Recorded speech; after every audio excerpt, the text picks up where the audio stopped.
엘리야 선지자의 사건 가운데서 엘리야가 갈멜산에서 바알과 아세라 선지자 850명과 엘리야 선지자 혼자 싸워서 큰 승리의 모습을 보이는 사건이 기록되어 있습니다. 근데 그 이후에 그 당시에 아합 왕과 이세벨이 이 엘리야를 잡아 죽이라는 그런 명령을 내려서 온 나라가 다 엘리야를 잡기에 힘써나갑니다. 그 이야기를 듣던 엘리야가 너무나 무섭고 두려워서 막 피해서 도망다니면서 하나님께 차라리 죽여달라고 막 그렇게 기도하는 장면이 나옵니다. 이런 모습을 통해서 우리는 엘리야 증후군이다라는 그런 말을 쓰기도 합니다. 보통 이제 증후군이다라는 그런 말은 심리학에서 쓰는 단어이긴 한데요. 어떤 여러 개의 증상이 연결되지만 이게 도대체 그 원인이 뭔가 그것이 이제 밝혀지지 못할 때 그냥 그 사람의 이름을 따든지 어떤 그런 증세를 따라서 증후군 이렇게 이제 표현을 하게 됩니다. 이런 어떤 큰 승리의 기쁨을 맛보고 살아계신 하나님께서 어떻게 그들과 함께 하시는지 참 기쁨과 평안이 있는 그런 모습 가운데서 나가다가 갑자기 어떤 상황의 여건 가운데서 하나님을 온전히 바라지 못하고 그냥 낙심하고 낭망하고 있는 절망 가운데 있는 그런 것들 도저히 길 찾지 못하는 그런 모습이 있을 때 엘리야 증후군이라는 그런 단어를 쓰기도 합니다. 오늘 우리는 그 말씀을 오늘 말씀 좀 살펴보면서 엘리야 때에 나타났던 그런 모습과 같이 연결을 지어서 과연 우리의 믿음의 삶의 모습 가운데서 나는 과연 어떤 믿음의 모습에 서 있고 어떻게 그 하나님께 주시는 그 믿음의 삶의 모습 가운데서 늘 승리하며 주신 참 기쁨과 즐거운 모습으로 살아갈 수 있을까 그런 말씀의 주제를 가지고 우리가 좀 오늘을 살펴보려고 합니다. 오늘 본 말씀은 하나님께서 이스라엘 백성을 가나안 땅에 들이시지 않습니다. 가나안 땅에 들어가서는 곧 여리고성을 놀라운 방법으로 점령할 것을 살펴보고 그 옆에 아이성도 하나님은 놀라운 전술을 가지고 그 아이성도 점령해 나갑니다. 근데 이렇게 막 정리해 나가다 보니까 가나안 땅에 이제 이 이스라엘 백성들이 오기 이전서부터 이 가나안 땅에 그런 소문이 다 퍼집니다. 과연 그들이 믿는 하나님 믿는 백성들이 이스라엘 족속들이 이 땅에 들어왔고 이 땅에 막 점령해 나간다. 그런 소문이 퍼집니다. 근데 그랬을 때 반응이 두 가지 방으로 나타나요. 하나님 믿는 백성들이 그런 하나님 의지에서 쭉 나갔을 때에 두 가지 반응이 일어나는데 가나안 땅에 있는 여러 족속들이 우리 단합하자. 이 힘으로 우리가 힘을 모아서 그들과 맞서 싸우자. 이런 부류들이 있었고 오늘 본 말씀 가운데서는 히위 족속에 속해 있던 여부스 기브온 사람들이 이 가나안 땅에는 대표적인 7 족속이 살고 있었는데 그 중에 한 족속이 이제 히위 족속이라는 거죠. 히위 족속에서 이제 기브온이라는 동네에 살았던 사람들이 기브온 사람들. 근데 그런 사람들은 깰랭. 그리 막 하나님을 믿고 의지하는 사람들이 와서 승리한다고 하니까 그들이 너무 하나님을 두려워요. 그래서 그들이 이제 오늘 말씀을 읽었듯이 스스로 찾아와서 이제 종이 되겠다라는 그런 모습으로 나오게 되어지는데요. 그건 믿음의 모습을 가지고 하나님 앞에 참다운 승리의 모습을 보면서 하나님을 믿는 그런 삶의 모습으로 살아가다 보면 항상 우리의 삶 끝에 이런 두 가지 반응이 나타나게 돼 있어요. 우리를 대적하는 우리가 참다운 믿음의 모습을 살지 못하더는 그런 유혹이나 고난들이 힘든들이 계속 오기도 하고 어떤 모습들은 우리가 그런 믿음의 모습을 가지고 나갈 때에 진정으로 하나님을 두려워하고 하나님 믿는 사람들을 통해서 그런 하나님을 알게 하는 그런 놀라운 일이 일어나는 것이죠. 그래서 저는 우리 사랑하는 모든 성도님들이 과연 내가 그런 하나님 믿는 그 믿음의 모습을 가지고 행여나 고난이 있고 어려움이 있는 것은 당연한 일입니다. 성경에 있는 많은 믿음의 사람들, 참다운 승리의 모습을 맛보았던 사람들은 늘 그 믿음을 붙들고 나아갈 때마다 고난이라는 것이, 어려움이라는 것이, 아픔이라는 것이 늘 왔다는 거예요. 그래서 당연한 거예요. 그런데 전혀 이상하게 생각하지 아니하고 오히려 그런 모습을 통해서 믿음을 붙들고 나갔을 때 그런 하나님을 나타내고 그런 하나님을 증거하고 그런 하나님께 영광 올려드리는 참다운 믿음의 증인들이 되어졌다는 거예요. 저는 우리 모든 성도들이 그런 믿음의 모습을 가지고 날마다 믿음으로 승리하고 믿음으로 그런 하나님께 영광을 올려드리는 사랑하는 모든 성도들 될 수 있기를 주로 축복을 드립니다. 그렇게 믿음으로 나아갔던 이스라엘 백성 가운데 어떤 브레이크가 딱 걸린 거예요. 가나안 땅에 들어가서 채 몇 개월이 지내서 여리고성을 점령합니다. 아이성을 점령합니다. 그 소문이 쫙 퍼집니다. 어떤 족속은 막 대적해서 싸우려고 했지만 이 히위 족속 사람들은 꾀를 냅니다. 분명히 그들이 행하였던 그런 모습을 봤을 때 분명히 이 땅이 다 점령될 것이고 곧 있으면 이 히위 족속에 살고 있던 이 기본의 지역은 지금 이스라엘 백성이 있는 그곳과 걸어서 한 3일 정도만 갈 수 있는 아주 가까운 거리에 있었단 말이죠. 근데 이들이 꾀를 내는 거예요. 어떻게 이들이 이스라엘 백성들 치고 들어오면 우리가 다 멸망받게 되었으니 심판받게 되었으니 가서 사람들이 모여서 회의를 한 결과 사신을 뽑아서 이스라엘 백성들 만날 수 있는 대표적인 사신을 뽑아가지고 일부러 낡아진 옷, 낡아진 가죽 부대, 곰팡이가 난 떡, 낡은 신발, 낡은 옷을 헤어진 옷을 준비해서 그들에게 입혀서 마치 먼 곳에서 온 것처럼 이스라엘 백성들을 만나게 하는. 이스라엘 백성들을 만나니까 그들이 생각하기에 이들이 히위 사람인 것 같은데 그 족속을 보니까 그들과 좀 비슷하고 뭐 사람들마다 이제 족속마다 말투라든지 생김새가 좀 다르지 않습니까? 근데 그럴듯한데 당신네도 어디서 왔습니까? 라고 물으니까 이것이 이제 당신네 이 기본 사람들이 마치 우리는 먼 곳에서 온 것처럼 그렇게 이야기를 합니다. 우리가 입었던 옷을 보십시오. 신발을 보십시오. 옷에 따뜻한 빵을 가져왔는데 지금 곰팡이가 났습니다. 그래서 마치 먼 길을 온 것처럼 와서 그들에게 우리가 조약을 맺읍시다. 우린 당신들 종이 되겠습니다. 그렇게 나오는 거예요. 그러니까 이들이 그런 모습을 가지고 나왔을 때 이스라엘 백성들이 했던 것이 바로 14절 말씀이에요. 아주 중요한 말씀. 14절 말씀 같이 한번 읽어볼까요? 우리가 그들의 양식을 취하고는 어떻게 할지를 여호와께 묻지 아니하고 15절 여호수아가 곧 그들과 확진하여 그들을 살리리란 조약을 맺고 그들이 그렇게 나왔을 때에 그들이 취했던 것이 뭐예요? 어떻게 할지를 여호와께 묻지 않았다.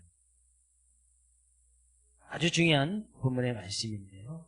왜 이스라엘 백성들이 그런 모습 가운데서 하나님께 묻지 않았을까?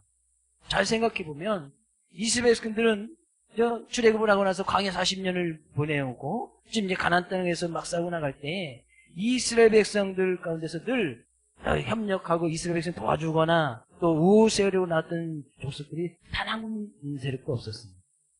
늘 적대시하고 늘 싸우려고 하고 늘 원수에 있었지. 근데 막 이게 승리의 모습을 딱 나가는데 이 기본 사람들이 와서 우리는 당신들과 당신 편이 돼주겠고 당신들의 종이 되겠습니다.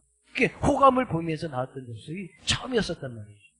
그러면 그런 것을 통해서 그들이 이제 복종적인 당신의 종이 되겠다고 하는 복종적으로 태어나니까 이들의 마음은 또 우쭐할 수도 있고 또 쉽게 호감을 가질 수 있는 우리 편이 생긴다는 것이 얼마나 좋습니다. 또 이스라엘 백성들이 계속 이제 가나안 땅을 점령해 나가는데 또 이들과 또 동맹을 맺으면 전쟁을 할 때도 이들이 도와줄 것이고 그럼 앞으로도 어떤 정치적인 문제에서 또 전쟁에 있어서도 상당한 혜택을 누릴 수 있는 아주 유리한 상황이었단 말이죠. 이들과 조약을 맺는 것이 어떻게 큰 죄 짓는 것도 아니고 전혀 문제가 될 것이 없었단 말이죠. 자기들한테 온전히 그냥 그들이 머리를 숙이고 들어오면서 완전히 이스라엘 백성들한테 상당히 큰 유익이 되는 아주 좋은 기회였단 말이죠. 그러니까 그들이 했던 결과 모습이에요. 어떻게 할지를 여호와께 묻지 않았다. 죄 짓는 것도 아니고 자기들한테 정말 유리한 상황이고 자기 편이 생기고 또 전쟁에서 앞으로 계속해서 전쟁을 나갈 때 그들도 같이 전쟁에 같이 협력해서 도와줄 수 있는 내 편이 생겼다는 것이 그들 이스라엘 백성들은 너무나 기쁜 소식인 거예요. 그래서 그들과 그런 일을 행할 때 그들에게 조약을 맺을 때 그들 하나님께 전혀 묻지 않았다. 묻지 않은 이유는 너무나 당연한 그것이 제도 되지 않을 뿐더러 그렇게 해도 전혀가 문제가 되지 않을 것처럼 생각되어졌는데 그들이 분명히 놓친 것이 하나가 있었습니다. 분명히 하나님께서는 이스라엘 백성들 출애굽시키고 나서 분명히 그들이 가나안 땅에 들어갔을 때 가나안 땅에 대해 있는 족속들이 어떻게 해야 될지를 이미 그 전에 말씀을 주셨어요. 신명기 20장 17절 18절 말씀 나서 같이 한번 읽어보겠습니다. 곧 헷 족속과 아모리 족속과 가나안 족속과 브리스 족속과 히위 족속과 여부스 족속을 내가 진멸하되 내 하나님 여호와께서 내게 명령하신 대로 해라. 이는 그들이 그 신들에게 행하는 모든 가증한 일을 너희에게 가르쳐 본받게 하여 너희가 너희 하나님 여호와께 범죄할까 함이니라. 이 신명기서는 모세가 마지막 설교 아닙니까? 마지막 가나안 땅 들어오기 전에 모세가 이스라엘 백성들을 불러놓고 마지막으로 설교하는 겁니다. 그때 모세가 당부하면서 그들에게 얘기하는 거예요. 분명히 너희들 가나안 땅에 들어가거든. 거기 있는 살는 족속들, 분명히 거기는 히위 족속도 포함되어 있죠. 헷 족속, 아모리 족속, 가나안 족속, 브리스, 히위, 여부스 족속. 대표적인 가나안 땅에 살고 있는 족속이거든요. 그들 다 진멸하되, 완전히 진멸하다는 거예요. 왜냐하면 행여나 그들이 믿던 그 신을 그들이 본받아서 하나님께 범죄할까 그것이 두려우니 그들을 완전히 진멸하라. 결국 이제 이 가나안 땅에 살고 있는 이 대표적인 직석은 하나님께서 이스라엘 백성을 통해서 그들을 심판하시는 모습이었단 말이죠.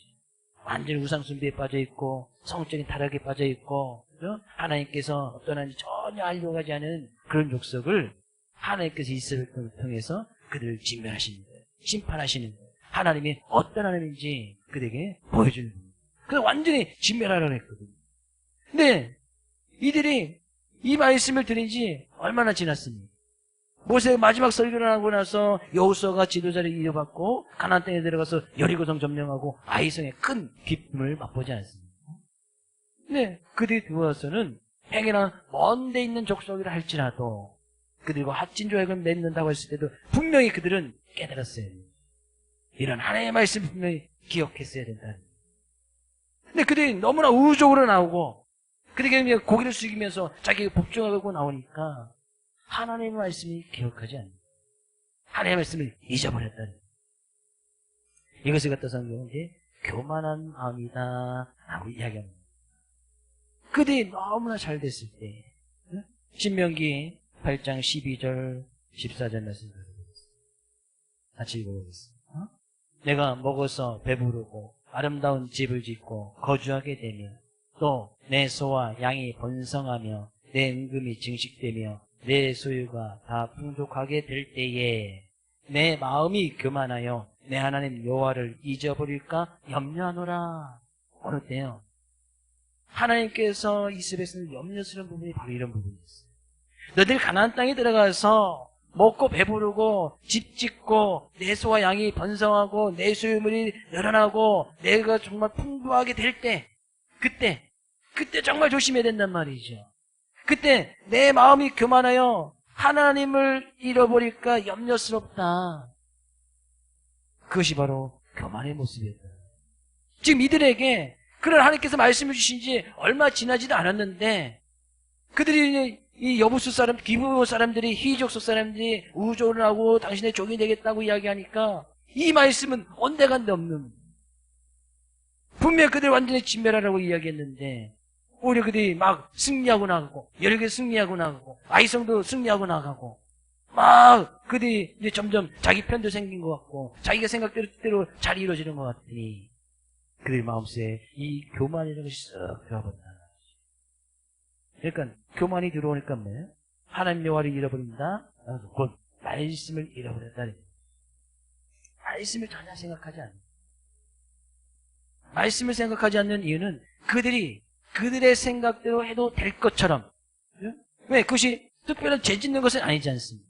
남들과 뭐 합친하게 잘 지낸다고 한다는데 그들이 또 우리 종이 된다고 하는데 실제적으로 그들은 이스라엘 백성 가운데 들어와서 나무를 베며 물 깃는 어떤 종과 하인의 모습으로 그런 족속들이 이제 쭉 살아가게 됩니다. 근데 전혀 문제될 것이 없잖아요. 잘 된단 말이죠. 잘 되고 있는 중에 그들 생각 가운데 더 잘 되는 일이 생긴 것처럼 보여지는 거예요. 그러다 보니까 하나님의 말씀을 기억하지 않는 거예요. 정말 우리의 믿음과 신앙의 생활 가운데 정말 조심할 때가 바로 이때입니다. 어느 때요? 일이 점점 잘 될 때, 내가 먹고 배부를 때, 편안할 때, 삶 가운데 뭐 아름다운 집 있고 표준다면서 평안한 삶을 이야기하는 거 아닙니까? 삶 가운데 아무런 문제가 없을 때, 내 소유물이 점점 많아질 때, 풍요롭고 풍부한 삶을 살 때, 이때 더 조심해야 됩니다. 이때 더 하나님께 묻고 기도해야 된다. 내가 믿음의 삶을 살아갈 때 어려움이 있고 고난이 있다. 기도하지 마십시오. 아픔이 있다. 제발 기도 좀 하지 마. 라고 해도 분명히 기도할 거예요. 아무리 힘들고 어려우면 기도하지 마십시오 해도 그냥 주님의 찾아서 그 하나님을 매달리고 그냥 이렇게 의지하고 떡다니게 간구하고 나갈 거예요. 근데 언제 하나님께 기도하지 않는 거예요? 하나님께 묻지 않는 거예요? 좀 편안해지면, 좀 내가 좀 풍요롭고 풍부한 삶을 살아가면, 승리가 계속 이어지면, 모든 것이 내 뜻대로 내 생각대로 잘 이루어져 나가면, 그럴 때 우리는 더욱더 기도해야 돼요. 그럴 때 더 기도를 해야 되는 것이지, 힘들고 어려울 때는 하지 말라고 해도 다니까. 그죠? 하지 말라고 해도 다니까. 이스라엘 백성 가운데 이런 교만이라는 모습이 쑥 나와요. 승리하니까, 잘 되니까, 그리고 자기 뜻대로, 자기 생각대로 하고 싶으니까 하나님께 전혀 묻지 않는다는, 주의 이름으로 축복을 드립니다. 어떤 일을 하든 어떤 모습에 서 있든 제발 하나님께 묻고, 하나님께 묻는다는 것은 뭐예요? 하나님께 기도한다는 거 아니겠습니까? 하나님께 기도하며 모든 일을 행할 수 있기를 주의 이름으로 축복을 드립니다. 제발 하나님께 좀 물으란 말이죠. 잘 될 때 좀 물으란 말이죠. 좀 풍요롭고 풍부한 삶을 살 때, 편안할 때, 아무런 문제가 없을 때 그때 좀 물으란 말이에요. 제발 좀 하나님께 기도하란 말이죠. 그들이 어떻게 할지를 여호와께 묻지 아니하고, 당시 이스라엘 백성들만 그런 모습이 있었을까요? 우리의 믿음의 모습에서도 똑같은 거 아니겠습니까? 이것이 이제 엘리야 증후군, 소대 말씀드렸듯이 막 그런 하나님 믿고 막 승리하고 나가다가 하나님께 묻지 않고 말씀 잃어버리면 엘리야 증후군처럼 그냥 낭망하고 낙심 가운데 쫙 빠져버릴 수 있단 말이에요. 하나님께서 주신 승리의 모습을 가지고 계속 승리하고 그러면 그 모습 그대로 쫙 믿음의 모습을 가지고 쭉 나가야 될 텐데, 그런 자기가 처해 있는 그런 상황이나 여건 가운데서 쭉 낭망, 낙심하고 차라리 하나님 편에 나와서 엘리야 선지 하나님 편 자기를 차라리 죽여달라고까지도 기도했던 선지자가 엘리야 선지 아니겠어요? 행여나 우리의 믿음의 삶의 모습 가운데서 어려움이 있습니까? 문제가 있습니까? 기도하지 말라 해도 기도하겠지요? 하나님 믿지 않는 사람도 어려움이 고뇌했으면 아이고 하나님 찾더라고요. 저는 실제적으로 그런, 제가 직접 목한 건 아니지만, 어떤 스님이 이렇게 외나무들 걷어가다가, 이렇게 물 있는 외나무들 걷어가다가 발을 헛디가지고 쿵 떨어지면서 하는 말이, 아이고 하나님, 스님도 하나님 찾더라는 거지. 깜짝 놀라가지고 얼떨결에 나오는 거지. 우리는 믿음의 삶의 모습 가운데서 우리 하나님께 묻지 않는 이유는 너무나 간단합니다. 하나님께 기도하지 않는 이유는 너무나 간단해. 그냥 내 마음대로 내 뜻대로 하고 싶으니까. 두 번째 이유는 내 뜻대로 내 생각대로 하고 싶은 것이 있고, 하나님께 기도하면 말씀을 주실 것 같으니까 기도하지 않는 거예요. 쉽게 예를 들어서 하나님 내가 이 도둑질 해도 됩니까? 라고 기도하진 않지요. 내가 도둑질 해도 됩니까? 라고 기도하지 않습니다. 그럼 만약에 기도하면 반드시 바로 응답이 오죠. 도둑질해서는 안 돼. 바로 응답이 오잖아요. 바로 말씀을 주시잖아요. 그러니까 그런 것은 아예 기도하지 않잖아요. 예를 들어서 우리가 주일날 예배를 드려야 됩니까? 말아야 됩니까? 이런 거 묻진 않지요. 그럼 하나님께 묻고 기도하면 하나님께서 말씀을 주시겠지요. 주일날 어떻게 해야 된다고 말씀을 주시겠지. 그러니까 기도하지 않잖아요. 행여나 내가 주일을 예배를 드리지 못하는 그런 상황 가운데 내렸을 때 하나님께 기도하지 않습니다. 하나님의 것을 하나님께 드려야 되는데 하나님께 기도하지 않습니다. 네, 하나님께서 하나님께 드려야 됩니까? 라고 기도하면 분명히 하나님께서 말씀을 주시니까, 기도하면 응답이 있으니까 기도하지 않습니다. 둘 중에 하나겠지. 하나님께서 말씀을 주실 것 같으니까, 아니면 일이 너무나 잘 돼서 내 뜻대로 내 생각대로 하고 싶으니까 기도하지 않는다. 이들이 승리의 모습이 있었을 때 하나님께 묻지 않는 거예요. 왜? 이제까지 승리했던 모습들이 이제 우리가 우리의 힘과 능력으로도 싸워서 이길 수 있을 것 같은데? 내 뜻과 생각대로 일이 좀 잘 되어지는데? 여리고성, 도저히 여리고성은 이세벨과 싸워서 이길 수 없는 상황이었습니다. 당시의 상황이 도저히 이겨서는 안 되는 그런 상황이었단 말이죠. 근데 큰 승리의 기쁨을 맛본 거 아니겠어요? 잘 되는데? 또 싸움을 이유가 있을 것 같은데? 그러니까 하나님께 기도하지 않아요. 그 마음속에 교만하는 것이 싹 올라갑니다. 성경에서 그래서 이 하나님의 말씀을 잃어버리는 것이 가장 큰 제약된 모습, 이 교만의 큰 제약된 모습이 바로 거기에 있음을 우리가 알 수 있다. 제발 좀 하나님께 묻고 기도할 수 있기를 주님으로 축복을 드립니다. 어느 때요? 일이 잘 될 때, 평안할 때, 문제가 없을 때, 그때도 하나님께 좀 묻고 기도하란 말이에요. 바쁘고 힘들 때도 당연히 기도해야겠고, 아프고 힘들고 고난 있어도 당연히 기도해야겠지만, 더 중요한 것은 잘 될 때 더 기도하란 말이에요. 그래야 하나님께서 그 믿음의 모습을 가지고 이스라엘의 가나안 땅을 쫙 점령해서 큰 승리의 모습을 가나안 땅을 차지할 수 있듯이 우리에게도 그런 영적인 은혜의 큰 축복을 계속해서 이뤄나갈 수 있다는 거예요.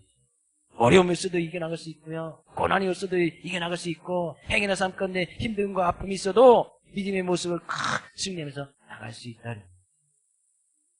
근데 이 희족속에게 속임을 당하지 않습니까? 이제 결국 속임을 당했는데 이것은 어떻게 보면 이스라엘 백성들이 그 이전에 희위 족속을 속였기 때문에 또 속임을 당합니다. 언제 그런 사건이 있었는가 하면은 창세기에 가서 보면 이 희위 족속이 창세기도 나오는데 이 희위 족속에 그 야곱의 아들이 12명이 있었는데 야곱의 아들 중에 딸 디나라는 딸이 있었습니다. 근데 이 디나라는 딸가 이 희위 족속에서 있던 세겜, 희위 족속 안에 이제 조그만 세겜 족속이 있었는데 세겜 족속의 아들이 세겜 족속의 왕 아들이 이 디나를 욕보인 겁니다. 욕보여가지고 그 당시 이제 야곱의 아들이었던 그 디나의 진짜 친노라 보였던 시므온과 레이가 그 사실을 압니다. 근데 그 세겜 족속이 정말 이 디나를 자기의 와이프로 삼겨달라고 이렇게 요청을 합니다. 근데 이제 이 이방인 사람들 그 당시에는 결혼할 수 없는 그런 모습이 있었기 때문에 근데 이 시므온과 레이가 깨를 냅니다. 어떤 깨를 내요? 너희들 하나님 백성이 돼서 우리가 내 딸, 우리 동생 디나를 결혼하고 우리와 함께 잘 지내려면 하나님의 백성이 주신 할례를 받아라. 너희들 남자 다 할례를 받아라. 그러면 디나도 주고 우리가 같이 아침적을 낼 것이다. 그러니까 이 당시에 희위족 속에 있던 하몰의 아들, 희위족 속에 있던 사람들이 남자 다 할례를 받습니다. 그래서 그들이 이제 할례를 받아서 이제 아프고 힘들어할 이틀이 지나고 3일이 지나서 이 시므온과 레이가 그 누구 찾아가서 남자는 남자는 다 죽여버립니다. 그때 이제 희위족 속이 이제 속이게 되죠. 근데 그 이후의 사건에 이제 오히려 이 희위족 속에 다시 속임을 당한 여기 이제 뿌린데도 거두는 그런 사건이 또 일어나는 거예요. 결국 우리는 심는 대로 거둔다는 그런 말씀처럼 남을 속이면 또 우리가 속이게 되어지고 그런 일들이 일어나게 되죠. 근데 그런 상황 가운데서 그들이 창세기에 있던 그들이 좀 하나님께 좀 그 당시 상황도 좀 묻고 하나님께 기도했더라. 지금 이 상황 가운데서도 그들이 어떻게 할지를 하나님께 좀 묻고 기도했더라네. 하나님께 분명히 지혜를 주시고 또 그들에게 헤쳐나갈 수 있는 길을 분명히 열어주시지 않겠습니까? 그래서 우리가 늘 그런 하나님의 말씀을 지켜 순종하고 나갈 때 예수님께서 하신 말씀이 있습니다. 너희는 뱀같이 지혜롭고 비둘기같이 순결하라. 그 말씀 주셨거든요. 뱀이라는 것은 우리 창세기에 이제 사단을 나타내는 그런 모습을 통해서 안 좋게 여길 수 있지만 당시의 속담 중에서도 어떤 위험한 일을 당했을 때에 아주 이제 능숙능력하게 자기가 처한 위험을 가장 먼저 알아차리고 그 상을 잘 빠져나가는 아주 기묘한 동물이 뱀이었거든요. 우리가 이제 뱀을 잡기가 쉽지 않은 이유가 자기가 어떤 위협하다 이 인근에 와서 사람 소리가 난다면 미리 숨어버리기 때문에 뱀을 만나는 것이 쉽지 않단 말이죠.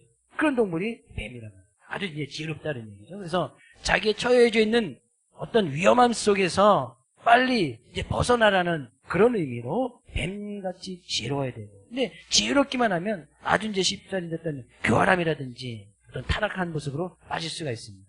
그래서 예수님께서 베드로에게 같이 순결해라. 순결한 것은 그냥 그 말씀 그대로 솔직하게 그 말씀에 순진한 모습을 가지고 거짓이 없는 그런 모습. 그 하나님의 말씀 앞에 순결한 모습 가지고 그 말씀 그대로 순종하며 따라가는 모습. 근데 이 두 가지 같이 병행이 되어진다는 거예요. 지혜롭고 순결한 모습. 우리가 이들이 진짜 하나님의 말씀을 좀 더 기억했다라면, 하나님께 좀 지혜를 구했다라면 얼마나 좋았겠습니까? 하나님 어떻게 했으면 좋겠습니까? 지혜를 주십시오. 그리고 하나님께서 말씀을 주시면 정말 순결하게 순박하게 하나님께서 말씀을 주시면 그 말씀은 힘들고 어려워도 그냥 그 말씀을 우직하게 지켜나가는 것이 순결의 모습 아니겠어요? 우리의 믿음의 삶 가운데 그런 모습이 필요하다. 오늘 우리는 이 말씀을 의지해서 우리가 처해 있는 상황, 여러분 성도들 모든 성도들의 삶 가운데 처해 있는 어떤 상황이 다 다르리라 생각이 되어집니다. 그럴 때 어떤 상황이 놓이든지 간에 하나님께 좀 묻고, 행위는 삶 가운데 평안합니까? 아무런 문제가 없습니까? 그럼 더더욱 하나님께 묻고 지혜를 구하고, 그죠? 하나님 어떻게 해야 될지, 이 평안 가운데 있는데 어떻게 해야 될지, 지혜가 부족하거든 모든 사람이 의의 주시고 꾸짖지 하신 하나님께 구하라. 그러면 주시리라. 하나님께 좀 구하고, 그래서 하나님께서 말씀을 주시면 그 말씀을 순결한 모습으로 순맥하게 그 말씀을 지켜 순종하며 나가는 사랑하는 모든 성도들이 되시길 원하고, 이번 한 주간도 그런 하나님을 의지하고 그런 하나님의 말씀에 순종함으로 그 하나님을 나타내고 하나님께 영광을 올려나가는 사랑하는 모든 성도들 될 수 있기를 주의 이름으로 축복을 드립니다.